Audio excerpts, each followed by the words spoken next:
Hi, I'm Sarah of Communication Liberation. I'm wondering whether you dread awkward silences in conversation.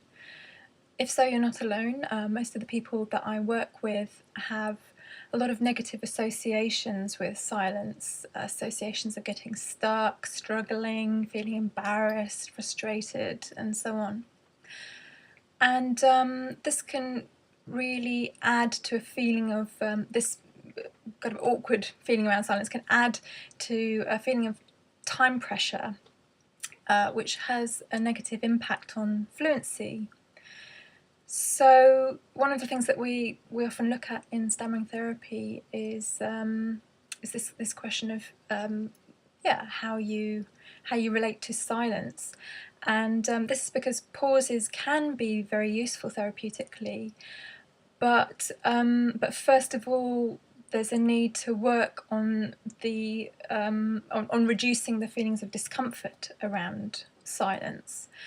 Otherwise, when pauses are introduced, they are what I sometimes call panic pauses rather than helpful pauses that can be useful. So sometimes the first thing that can be interesting to notice is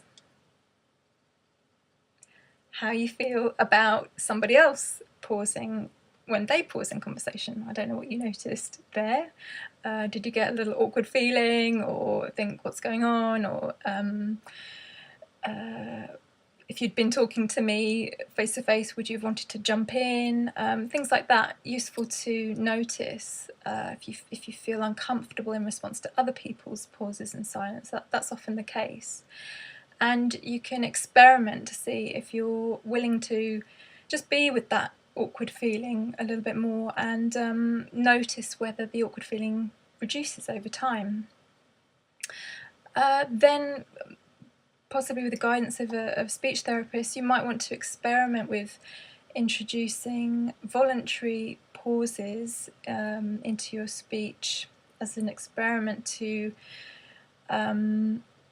this is before non-feared sounds and words, by the way, at this stage, as an experiment to notice what enters that space when you do that, in terms of physical sensations, thoughts, feelings, memories.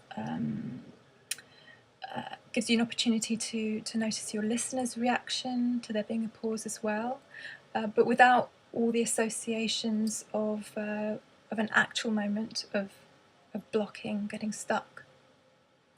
So these things can be really helpful for reducing the sense of time pressure, and this kind of desensitization work can be very helpful for later speech work, and to help you to start experiencing silence as golden rather than awkward.